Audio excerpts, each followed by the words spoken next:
Hello students, welcome back to E academy. कैसे हो आप लोग? कल वीडियो नहीं आ पाई थी एंड सॉरी मैं स्टोरी भी नहीं डाल पाई क्योंकि टाइम ही नहीं बच पाया एंड बहुत हेक्टिक शेड्यूल था जिसकी वजह से कुछ भी नहीं हो पाया दोनों में से, ना वीडियो ना स्टोरी। राइट, सो कंटिन्यू करते हैं अपने टॉपिक को जिसकी कि हम क्वेश्चंस कर रहे थे। देखिए, आप सोच रहे होंगे अभी तक हम 10th चैप्टर में जो फर्स्ट चैप्टर चला है ना, केमिकल रिएक्शंस एंड इक्वेशंस, अब तक उसके ही क्वेश्चंस कर रहे हैं। बट अभी भी अगर मैं कहूँ ना, जैसे आज जो मैं क्वेश्चन कराऊंगी इसके बाद भी अभी बहुत स्कोप है कि वैरायटी ऑफ क्वेश्चंस उस चैप्टर में से पूछे जा सकते हैं। तो मेरा ये बेनिफिट, मैं कह सकती हूँ कि फोकस ये है, जितना आपको मैक्सिमम कवर करा सकूं मैं from exam point of view, वो सब कवर करवाने की कोशिश कर रही हूँ कि उस चैप्टर से अगर कहीं से भी कोई क्वेश्चन पूछ लिया जाए तो आप उसे अटेम्प्ट कर सको। इसलिए हर तरह के क्वेश्चन तोड़ मोड़ के, अप्लाइड, ये वो सब मैं ट्राई कर रही हूँ एंड आई होप आप पसंद कर रहे होंगे। और जैसा भी है, जो भी है, प्लीज़ कमेंट सेक्शन में बताया करो क्योंकि मैं बहुत मेहनत से वीडियो बनाती हूँ, आप लोगों के लिए शूट करती हूँ। सो जैसा भी आपको अच्छा लगता है, बुरा लगता है, जो भी है, प्लीज़ कमेंट सेक्शन में बताया करो कि आप लोगों को बेनिफिट हो रहा है, नहीं हो रहा, या कुछ और इम्प्रूवमेंट चाहिए, something else, what ever you want. ज़्यादा से ज़्यादा लाइक शेयर प्लीज़ किया करो गाइज, ठीक है? ओके, स्टार्ट करते हैं। स्टार्ट करने से पहले याद है आपको पिछली वीडियो, जो लोग आज नए आए हैं उनको मैं बता दूं, जिन्होंने पिछली वीडियो अगर नहीं देखी है या गैप हो गया है कुछ भी, उसमें मैंने एक लास्ट में क्वेश्चन दिया था कि वो आपको ट्राई करना है एंड वो क्वेश्चन बहुत सिंपल था। क्या था वो question? Physical and chemical change पता लगाना है। वही क्वेश्चन हम सबसे पहले सॉल्व करेंगे, उसके बाद आगे नेक्स्ट क्वेश्चंस करेंगे, ठीक है? अब देखिए, इसमें फिजिकल चेंज, केमिकल चेंज, ठीक है? सबसे पहले था स्टार्टिंग में टॉपिक है ना, फिजिकल चेंज का मतलब कि आपकी सिर्फ स्टेट चेंज हो रही है, कुछ नया प्रोडक्ट नहीं बन रहा, कुछ नया कंपाउंड नहीं बन रहा, सेम वैसे ही है। और अगर आप सपोज, जैसे आप आइस को मेल्ट करते हो, पानी में कन्वर्ट हो रहा है, लेकिन अगर आप वापस फ्रीज कर दो, वापस टेम्परेचर कम कर दो, वो दोबारा आइस बन जाएगा। तो वो केमिकल चेंज नहीं है। केमिकल चेंज का मतलब क्या है कि कुछ नए बॉन्ड्स बने, कुछ पुराने बॉन्ड्स ब्रेक हो, कुछ समथिंग न्यू क्रिएट हो, राइट? तो इसी के बेसिस पे आपको यहाँ पे पता लगाना है। चलो स्टार्ट करें। Evaporation of petrol. पेट्रोल जब आप गाड़ी में भरवाने जाते हो, ठीक है, वो पेट्रोल, डीजल, कुछ भी इवेपोरेट कर रहा है, उड़ रहा है, उसके वेपर्स बन रहे हैं, तो उससे आप क्या कहोगे? केमिकल चेंज या सिर्फ फिजिकल चेंज? आई होप आप यहाँ समझ पाए होगे। इवेपोरेट कर रहा है, कोई स्टेट नहीं चेंज हो रही, कुछ नया नहीं बन रहा, उसके जस्ट वेपर्स बन रहे हैं। वो अलग बात है कि वेपर्स आपके किसी वेसल में हैं या ओपन एरिया में हैं, ठीक है ना? आप ये सोचोगे कि अरे वेपर्स तो अगर ओपन एरिया में है तो आपका पेट्रोल पूरा उड़ जाता है, तो लेकिन वो केमिकल चेंज नहीं है ना। इस तरह से अगर हम कहें कि पानी को आप बॉयल कर रहे हो, ठीक है, उसके वेपर्स बन रहे हैं, तो वेपर्स भी तो, अगर आपका जो ढक्कन है पतीले का, अगर वो सपोज करो आपने वो हटा रखा है, तो वेपर्स तो इवेपोरेट होते जाएंगे। पानी आपका बॉयल होते होते वेपर्स बनाता जाएगा, तो क्या हम उसको केमिकल चेंज कह देंगे? नो, हम उसे फिजिकल चेंज कहेंगे ना। इसीलिए यहाँ पे भी ये भी फिजिकल चेंज है। Evaporation of petrol, evaporation of diesel, ठीक है, या फिर आपका कोई भी ऐसा कंपाउंड जो वोलेटाइल हो। वोलेटाइल वर्ड का मतलब क्या होता है? VOLATILE। वोलेटाइल मतलब जो कंपाउंड उड़ जाता हो, जैसे अल्कोहल, पेट्रोल, ठीक है, नेल पेंट रिमूवर, एसीटोन, ठीक है, ईथर। तो इस तरह की चीजें आपके हैं जो उड़ जाती हैं, इवेपोरेट हो जाती हैं। मतलब आप उसको ऐसे भी रखे रहोगे ना, अपने आप उड़ जाएगा। लेकिन जैसे सपोज कीजिए आपने पेट्रोल है, पेट्रोल आप एक जगह निकाल के भी अगर रखोगे ना, थोड़ी देर बाद वो आपको दिखेगा नहीं वहां पे कि पेट्रोल होगा भी, ठीक है?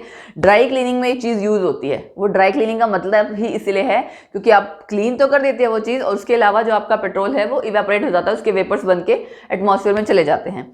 तो इवेपोरेशन ऑफ पेट्रोल क्या कहलाएगा? फिजिकल चेंज, ठीक है? इसमें कोई नया कंपाउंड नहीं बना है, कुछ भी नई चीज़ क्रिएट नहीं हुई है, so it is a physical change. अगला, बर्निंग ऑफ LPG। ठीक, आप लोग सोच रहे होगे मैं रोज इस तरह से क्वेश्चंस कराती हूँ, उसके लिए मैं एक चीज़ कहना चाहूँगी, जितने भी इस तरह के एग्जाम्स होते हैं ना, चाहे आपके कॉम्पिटिटिव हैं, वनडे एग्जाम हैं, या किसी के 10th वाले बच्चों के भी जिनके एग्जाम्स हैं उनके लिए भी क्वेश्चंस ऐसे ही आएंगे, विच of the following is not a chemical change, which of the following is a chemical change. अब 4 ऑप्शन इसी में से दी होगी कोई, सपोज करो, अगर आपको पता है क्लियरली कि कौन सा फिजिकल चेंज है, कौन सा केमिकल चेंज है, तो कोई प्रॉब्लम आनी नहीं चाहिए। लेकिन अगर नहीं पता तो वो MCQs आप नहीं कर पाओगे, राइट? मल्टीपल चॉइस क्वेश्चन में बहुत बार तो डायरेक्ट आंसर होता है, बहुत बार कंफ्यूजिंग आंसर दिया होता है, मतलब 2 ऑप्शंस में अटक जाता है इंसान। तो वहां पे कॉन्सेप्ट की क्लैरिटी होना जरूरी है। इसीलिए मैं मैक्सिमम क्वेश्चंस की प्रैक्टिस करा रही हूँ कि कॉन्सेप्ट आपका बार बार क्वेश्चंस जब आप करते जाते हो ना, वो इतना रिवाइज हो जाता है कि टिप्स पे हो जाता है। ठीक है, क्वेश्चंस प्रैक्टिस करने का मेन बेनिफिट ही यही होता है। Okay, burning of LPG. LPG की full form liquefied petroleum gas. आपके घरों में जो सिलेंडर्स है वो क्या होता है, एलपीजी ही होता है। ठीक है, उसमें अगर मैं आपसे ये पूछ लूं कि कौन सी गैस सबसे ज्यादा होती है तो, या कौन सा कंपाउंड सबसे ज्यादा होता है, ठीक है, ये कंपाउंड, ये क्वेश्चन आप करके आना। ये क्वेश्चन आपके लिए दिया मैंने, एलपीजी में कौन सा कंपाउंड सबसे ज्यादा अमाउंट में प्रेजेंट होता है, ये फिगर आउट करना। जिसको आंसर पता लग जाएगा वो कमेंट सेक्शन में बताना, और अगर नहीं पता लगेगा तो कमेंट सेक्शन में मेरे से पूछ लेना, मैं आंसर जरूर दूंगी। ठीक है, चलो, बर्निंग ऑफ एलपीजी, गैस जो है वो आपकी जल के, ठीक है, वो किस में, हीट एनर्जी में कन्वर्ट हो रही है, यूटिलाइज हो जाती है पूरी ना, कन्वर्जन हो रहा है। बर्निंग का मतलब क्या है, जब आप गैस जला रहे हो उसमें कंपाउंड्स आपके अलग अलग बन रहे हैं। ठीक है, क्यों, जो भी, अब फिलहाल मैं वो कंपाउंड नहीं बताना चाहती, जो चीज़ जल रहा है वो छोटे सिंपलर प्रोडक्ट्स में टूटता है बर्निंग होने पे। ठीक है, तो इसलिए आपका वो, बर्निंग का मतलब क्या होता है, ऑक्सीजन के प्रेजेंस में उसकी रिएक्शन करवाना। अब वो ऑक्सीजन के साथ अगर रिएक्ट करेगा, कुछ ना कुछ कंपाउंड बनाएगा, CO2 बनाएगा, हो सकता है कुछ अमाउंट में वाटर वेपर्स बनाता हो, कुछ इस तरह की चीज है ना। तो इस रिगार्डिंग बर्निंग ऑफ एलपीजी आपका क्या हुआ, केमिकल चेंज। एलपीजी याद से पता लगाना, ठीक है, कि इसमें कौन सा कंपाउंड सबसे ज्यादा है। आप लोगों ने डेफिनेटली कहीं ना कहीं पढ़ा होगा, नहीं तो जीके का क्वेश्चन भी है ये, और साइंस का तो है ही। ठीक है, okay, heating of iron rod to red hot. कभी उस जगह कारखाने में या कहीं आते जाते ऐसा देखा है जहां वेल्डिंग हो रही होती है। वेल्डिंग यानी दो लोहे को जोड़ना, वो गर्म करके उसको आप एक, वो होती है इस तरह से ना, यहां से चिंगारी निकल रही होती है। ठीक है, इस तरह का उनके पास एक, कह सकते हो कि मेटल रॉड होती है, उसमें से चिंगारी से निकल रही होती है।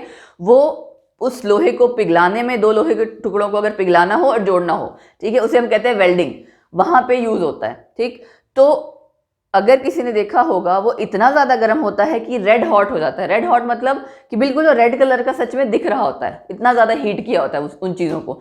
जैसे आपका अगर सपोज करो लकड़ी जला रहे होते हो, ठीक है, उसमें देखा है कभी वो जलते जलते जलते रेड कलर की आने लग जाती है। अगर या कोयला जला रहे हो तो रेड कलर का, that is actually red hot.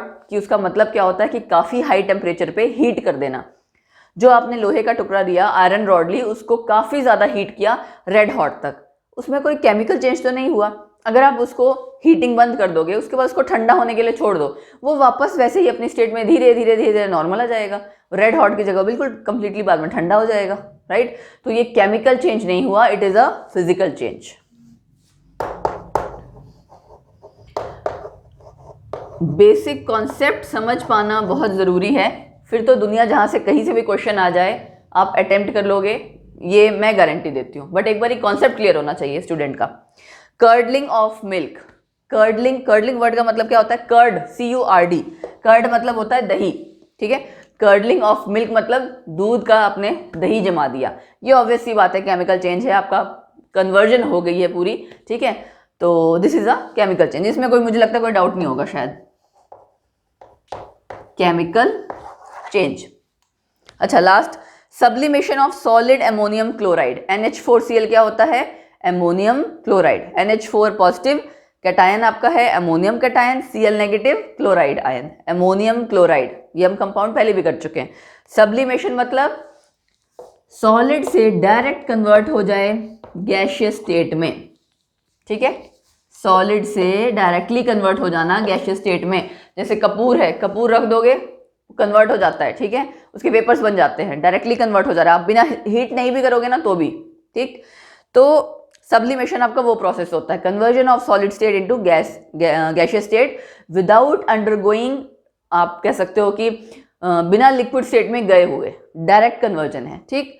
तो ये एक तरह से आपका क्या हुआ, क्या कोई सिर्फ स्टेट चेंज हो रही ना, कोई नया प्रोडक्ट तो नहीं बन रहा, कुछ नई चीज क्रिएट नहीं हो रही, so it is also a physical change. ये हो गया हमारा सबसे पहले वो वाला क्वेश्चन जो मैंने आपको लास्ट लेक्चर में दिया था और कहा था सॉल्व करके आना, ट्राई करना। उम्मीद करती हूँ आप लोग ने खुद से, जो लोग पिछली वीडियो भी या रेगुलर वीडियोस देख रहे हैं, उन्होंने ट्राई कर लिया होगा। ट्राई करके पहले खुद चेक किया होगा, उसके बाद यहाँ से आंसर चेक करना। मतलब बी ऑनेस्ट यार, कि खुद से ट्राई करो, उसके बाद ये चेक करो कि हाँ हमारा आंसर सही आया नहीं सही आया, ठीक है। आप लोग कमेंट सेक्शन में बता सकते हैं अगर किसी को इस रिगार्डिंग कोई डाउट हो, कुछ भी हो, या बताना चाहो तो बता सकते हो कितने आंसर सही किए कितने गलत किए, है ना, बट उसके लिए ऑनेस्ट होना जरूरी है। फाइन, ओके, अगला नेक्स्ट क्वेश्चन करते हैं। अब ये तो हमने किया, एक एक करके मैं हर तरह के क्वेश्चन आपको करवा रही हूँ। आज मैं सोच रही हूँ कुछ और नया टाइप का क्वेश्चन करते हैं। सो नेक्स्ट क्वेश्चन के लिए मूव ऑन करते हैं। सो नेक्स्ट क्वेश्चन है, नेक्स्ट क्वेश्चन थोड़ा डिफरेंट टाइप का है, ठीक है। डिपेंड करेगा इन मेटल्स की रिएक्टिविटी पे, कौन सा मेटल रिएक्ट कर पाता है किस सॉल्वेंट के साथ या किसके साथ, उस पे बेस्ड है। देखो क्या है क्वेश्चन, देखते हैं। You are provided with 2 containers made up of copper और दूसरा क्या है, एल्यूमिनियम। मतलब हमें 2 कंटेनर दिए हुए हैं, एक कॉपर का बना हुआ है, एक एल्यूमिनियम का बना हुआ है, ठीक है, दोनों का पता है आपको। You are also provided with solutions, 4 तरह के सॉल्यूशन दिए हुए हैं। डाइल्यूट HCl, ठीक, dilute nitric acid, zinc chloride ZnCl2 और वाटर।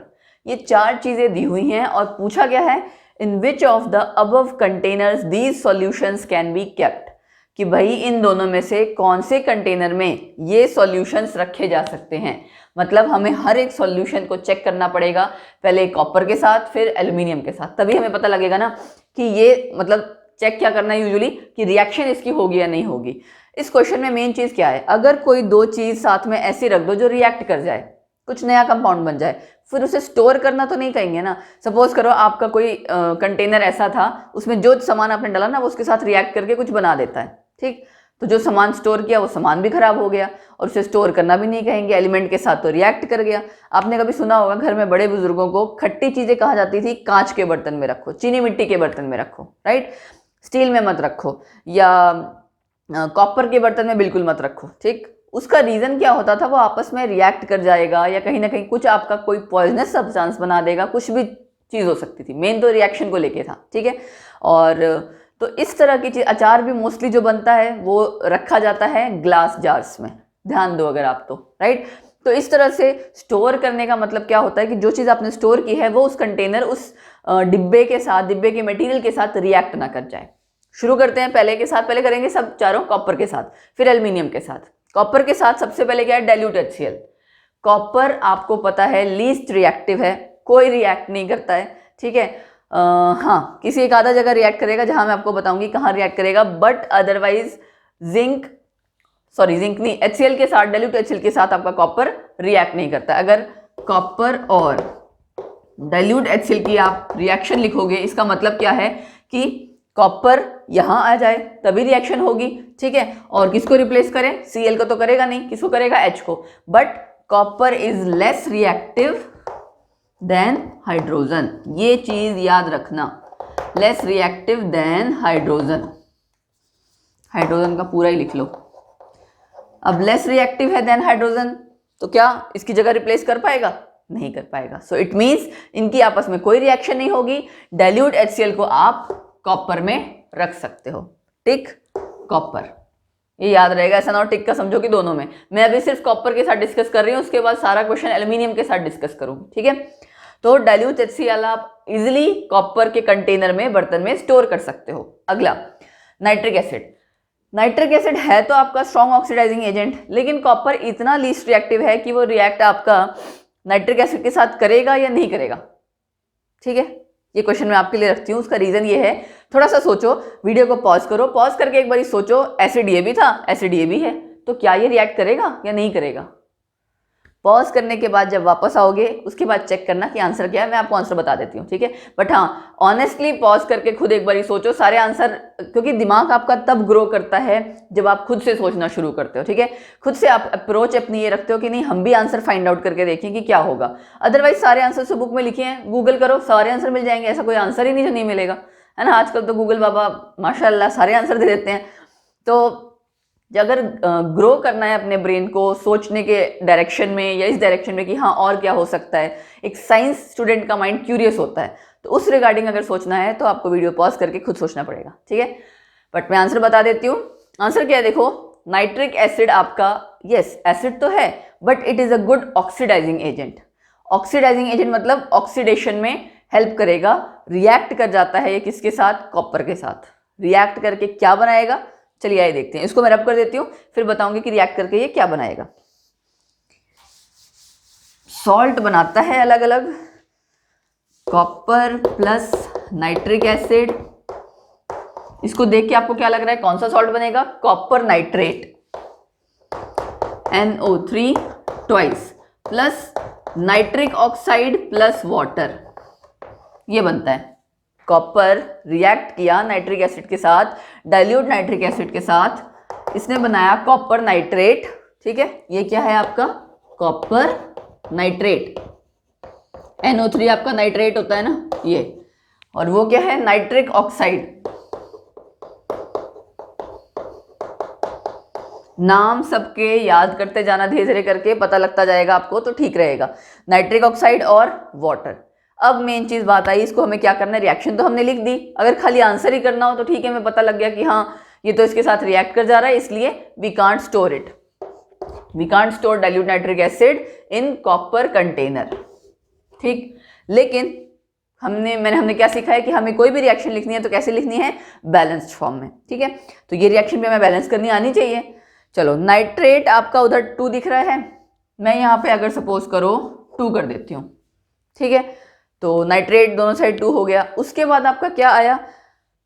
कॉपर और वाटर, यहाँ देखो H2 है, ऑक्सीजन आपको ओवरऑल 2 है, एक नाइट्रोजन वहाँ एक्स्ट्रा है। इसका मतलब नाइट्रेट यहाँ पे आपको ओवरऑल नाइट्रेट नहीं लेना पड़ेगा। क्यों? क्योंकि उसके अलावा तो और कहीं नाइट्रोजन है ही नहीं इस साइड, तो कैसे करोगे बैलेंस?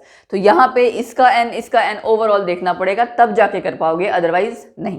ठीक है, चलो कुछ और करते हैं, इसका मतलब ये आंसर नहीं होगा, यहाँ पे हमें इसको क्या करना पड़ेगा? हटाना पड़ेगा।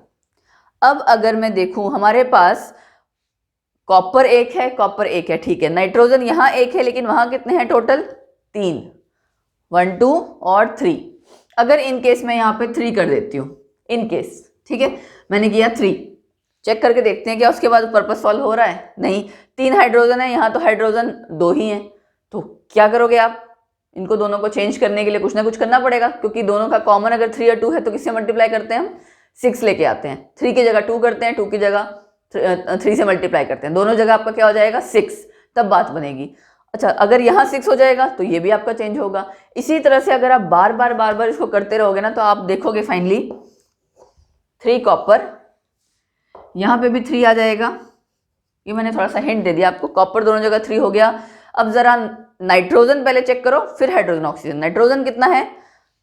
2, ये है 2 × 3 6, और वो 7। ठीक है, तो इसका मतलब अगर 7 है तो हम क्या करना चाहिए? यहाँ पे 7, यहाँ पे अगर हम लिखेंगे तो 7 नाइट्रोजन तो हो जाएगा, बट 7 आप देख सकते हो हाइड्रोजन के लिए फिर सेटिस्फाई नहीं होगा। ठीक, तो यहाँ पे मैंने सपोज किया 8।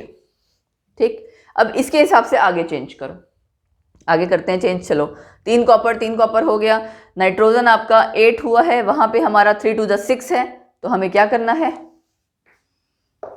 ट्वाइस कर दूं, देखते हैं 2 से क्या फर्क पड़ेगा। 2 × 3 = 6 7 8 8 8 हो गया। चलो, नाइट्रोजन भी 8 हो गया। अब अगला क्या आता है? ऑक्सीजन। ऑक्सीजन 8 × 3 = 24। क्या यहाँ पे 24 है? चेक कर लेते हैं। 3 × 2 = 6, इनको भी मल्टीप्लाई करना है। इसका मतलब क्या है? 3 बार नाइट्रेट, 3 बार नाइट्रेट मतलब उतने ऑक्सीजन एटम्स। 3 × 2 = 6, 6 × 3 = 18, 18 19 20 21, यहाँ तो सिर्फ 21 है, हमें कितने चाहिए थे यहाँ पे? 24, 3 शॉर्ट हो रहे हैं। इसका मतलब वाटर के आगे हमारा 4 आना चाहिए। ठीक है, अब चेक करो जरा। अब मेरे ख्याल से शायद सारा कुछ बैलेंस हो गया, दोबारा चेक कर लेते हैं। 3 कॉपर है, यस 3 कॉपर है। नाइट्रोजन 8 है, यहाँ पे 3 × 2 = 6 7 8, नाइट्रोजन भी बैलेंस हो गया। ऑक्सीजन हमने 8 × 3 = 24 किया था, यहाँ पे 18 आया था हमारा। 3 × 2 = 6, ठीक है, 6 × 3 = 18 19 20, और उसके बाद 4 यहाँ 24। तो ऑक्सीजन पूरा हो गया। अब क्या रह गया? हाइड्रोजन। इस साइड हाइड्रोजन सिर्फ यहाँ है, 4 × 2 = 8, यहाँ पे भी सिर्फ एक जगह है 8। तो देखो इस एक रिएक्शन ने कितनी मेहनत करा दी। वैसे आप एक एक स्टेप करते रहते, पहले कभी यहाँ 2 लिखते, कभी 6 लिखते, कभी 3, तो ये चीज तभी कहा जाता है हिट एंड ट्रायल मेथड है। बहुत बार ट्राई करना पड़ता है तब जाके आता है। ठीक है, कोई बात नहीं, नई रिएक्शन थी, बिल्कुल आपने किया नहीं था इस वजह से। तो इट मीन्स फाइनली हमारी आंसर भी आ गया हमें कि हम नाइट्रिक एसिड को कॉपर कंटेनर में नहीं स्टोर कर सकते। उसके बाद जिंक क्लोराइड और वाटर। वाटर तो आपको पता ही है, कॉपर के बर्तन में पानी रखा ही जाता है, ये तो सीधे सीधे क्लियर हो गया, कोई रिएक्शन नहीं होगी। ठीक है। ये टिक और क्रॉस इसके लिए नहीं, सपोज करो 1 मिनट,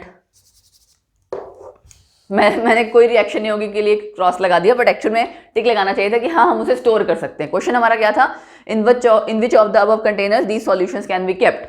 तो हमने कहा था डाइल्यूट HCl को हम स्टोर कर सकते हैं। ये टिक इज, जो आपका टिक है, it is for storing purpose, कि हाँ स्टोर कर सकते हैं, ठीक है। तो हम डाइल्यूट HCl को स्टोर कर सकते हैं, नाइट्रिक एसिड को नहीं कर सकते क्योंकि रिएक्शन हो रही है। वाटर को भी स्टोर कर सकते हैं, ऑब्वियस सी बात है, क्यों, यहाँ पे फिर से क्या आ गया, हाइड्रोजन, और कॉपर क्या है, लेस रिएक्टिव देन हाइड्रोजन, इसलिए स्टोर कर सकते हैं। जिंक क्लोराइड में क्या जिंक को कॉपर रिप्लेस कर पाएगा, नहीं। आपने एक और रिएक्शन ऐसी की थी, मैंने कराई थी, कॉपर प्लस जिंक सल्फेट, और ये रिएक्शन क्रॉस, मतलब कॉपर यहाँ जिंक को रिप्लेस नहीं कर पाएगा। सेम चीज यहाँ पे, बस सॉल्ट चेंज हो गया, सल्फेट की जगह क्लोराइड हो गया। कॉपर आपका लेस रिएक्टिव है देन जिंक देन हाइड्रोजन, तो इसका मतलब लेस रिएक्टिव है, तो अपनी जगह रहेगा, दूसरे की जगह नहीं ले सकता, रिप्लेस नहीं कर सकता, कॉपर क्लोराइड नहीं बनाएगा। सो इट मीन्स इसे भी हम स्टोर कर सकते हैं कॉपर में। तो हमने क्या किया, डाइल्यूट HCl, जिंक क्लोराइड और वाटर, ये तीनों हम कॉपर कंटेनर में स्टोर कर सकते हैं, डाइल्यूट नाइट्रिक एसिड को नहीं कर सकते, ठीक है। इसी तरह से आपने अब किसका करना है, एल्यूमिनियम का। चारों सॉल्यूशंस एक एक करके हम एल्यूमिनियम का डिस्कस करेंगे। एल्यूमिनियम का डिस्कस करने के बाद तब जाके हमारा पूरा क्वेश्चन कंप्लीट होगा। एक क्वेश्चन है तो ये बड़ा सा, बट ये कि इस तरह का क्वेश्चन आ जाता है कई बारी, और MCQ के फॉर्म में आएगा। अगर मैं सिर्फ 4 ऑप्शन लेके समझाती तो वो क्वेश्चन उतने तक ही सीमित रह जाता। मुझे लगा कोई ऐसा क्वेश्चन लिया जाए जिसमें आपका एक मैंने ज़्यादा मतलब कम रिएक्टिव लिया है, जो बहुत ही लेस रिएक्टिव एलिमेंट है, और एक मैंने थोड़ा उससे ज़्यादा लिया है, एल्यूमिनियम, ठीक है। एल्यूमिनियम काफ़ी रिएक्ट कर जाता है, तो उसके अकॉर्डिंग मैंने चूज़ किया कि क्यों ना ऐसा कोई कंपाउंड लिया जाए, ऐसा एलिमेंट लिया जाए जिससे आपकी थोड़ी ज़्यादा प्रैक्टिस हो जाए, आपको आइडिया लग जाए कि इस तरह के क्वेश्चन हम कैसे करते हैं, ठीक है। चलो आगे बढ़ते हैं अब किसकी तरफ, एल्यूमिनियम की तरफ।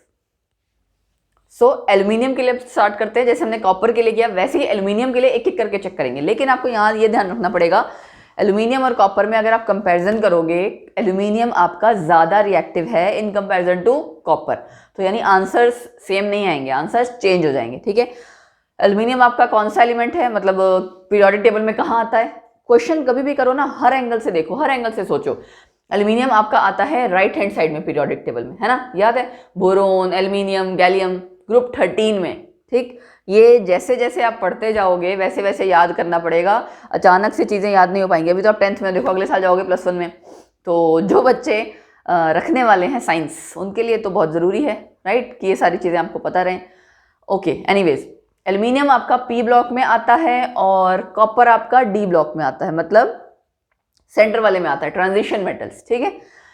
Dilute HCl, aluminium plus dilute HCl,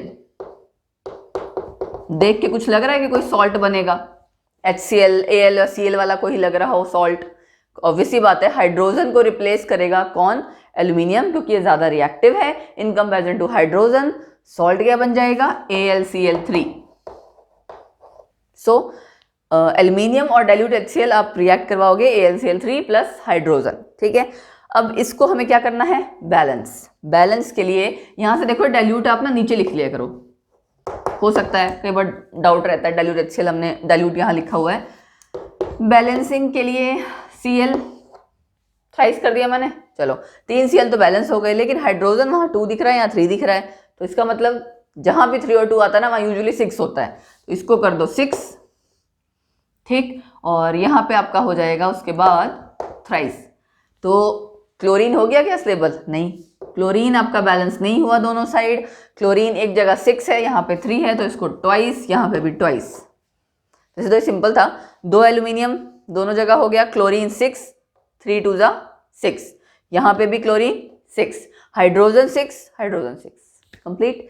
तो एल्यूमिनियम आपका HCl के साथ रिएक्ट कर जा रहा है, हाइड्रोजन के से, इसका रीजन ना पूरा पता होना चाहिए, रिएक्ट तो कर जा रहा है बट किससे ज़्यादा रिएक्टिव है, हाइड्रोजन से रिएक्टिव ज़्यादा है। मतलब अगर कॉपर एल्यूमिनियम हाइड्रोजन में करोगे, हाइड्रोजन सेंटर में है, ठीक है, एल्यूमिनियम उससे ज़्यादा रिएक्टिव है हाइड्रोजन से, और कॉपर हाइड्रोजन से लेस रिएक्टिव है। तो ये आपका एक तरह से इन तीनों के बीच में ट्रेंड रहेगा। एल्यूमिनियम सबसे ज़्यादा रिएक्टिव, तो हाइड्रोजन की जगह ले सकता है, हाइड्रोजन की जगह लिया तो एल्यूमिनियम और क्लोरीन ने मिलकर सॉल्ट बना दिया और हाइड्रोजन गैस निकल गई, ठीक है। जो भी मेटल आपको ध्यान होगा, एसिड प्लस मेटल की मैंने रिएक्शन भी कराई थी अगले वाले चैप्टर में, वो भी यहाँ पे लागू होती है ना, वो भी यहाँ पे अप्लाई होती है कि आपने एलिमेंट लिया, एलिमेंट आपका मेटल था, मेटल और आपने एसिड को रिएक्ट करवाया तो सॉल्ट बनता है plus H2।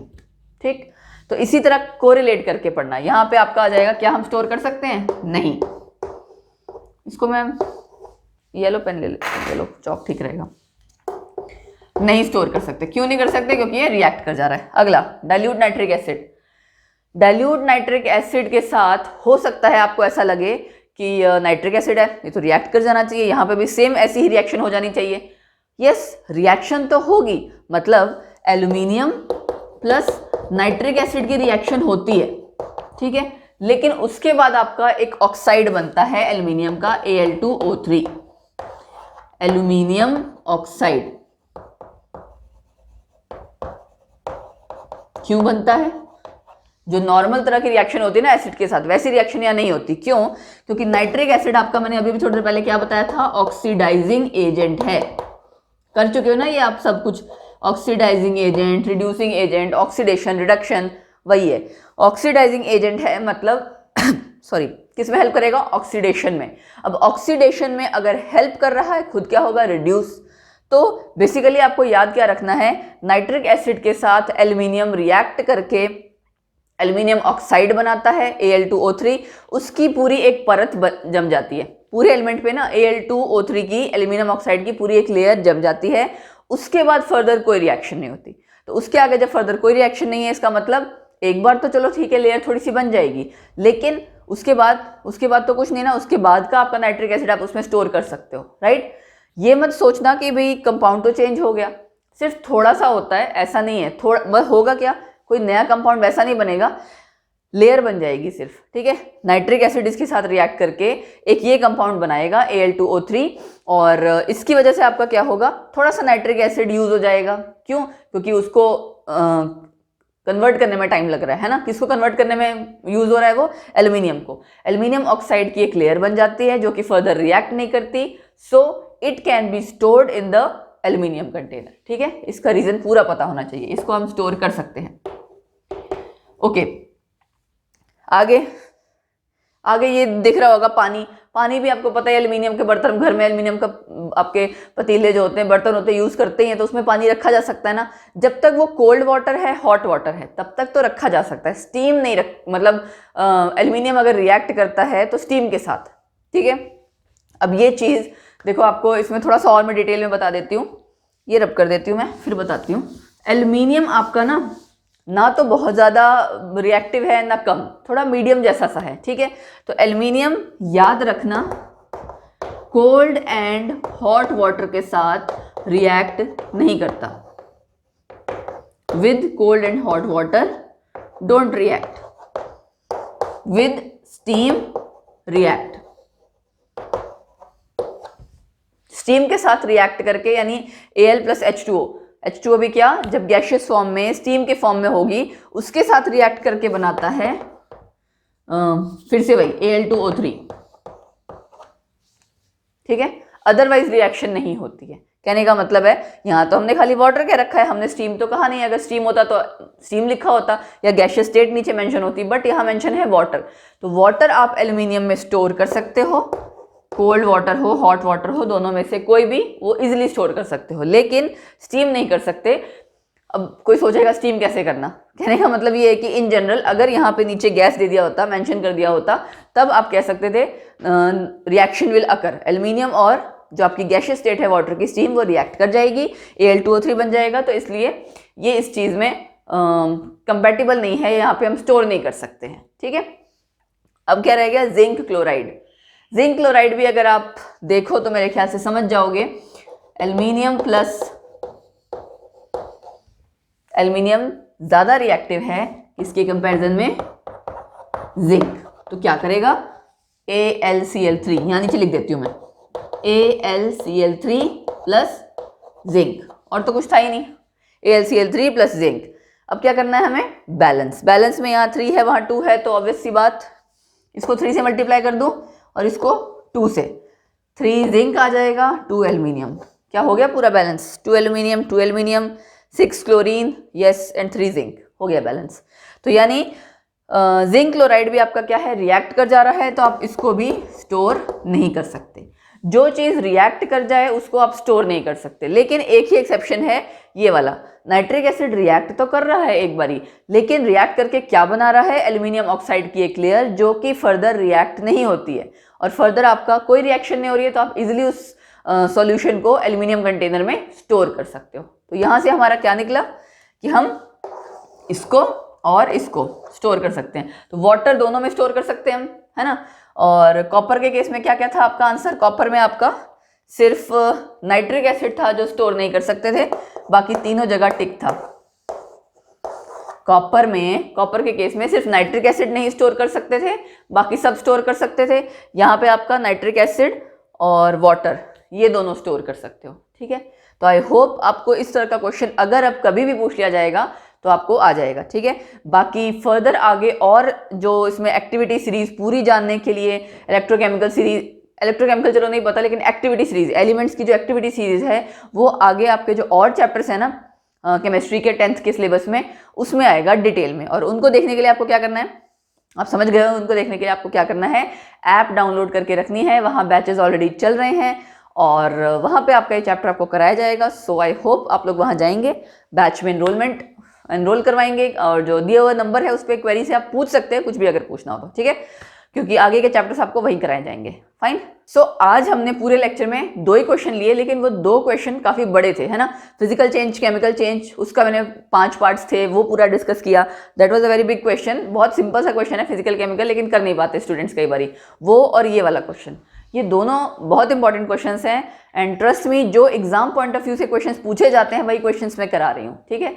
So this was all for today's lecture. Questions की प्रैक्टिस काफ़ी हो गई है, इसी तरह से क्वेश्चंस की प्रैक्टिस चलती रहेगी। बट मेरी प्रैक्टिस करने से क्या होता है, आपको भी प्रैक्टिस करनी पड़ेगी ना। और आपको चैनल को सब्सक्राइब करके रखना है, hit the like button, bell icon जरूर प्रेस करके रखना, ताकि आपको साथ के साथ नोटिफिकेशंस मिलती रहें कि कब वीडियो आ रही है, कब नहीं आ रही, कब कौन सी वीडियो आ रही है ना, सारी चीज़ें। और E-Academy स्कूल को भी जरूर सब्सक्राइब करके रखना। So this was all for today. Bye bye, take care, have a nice day.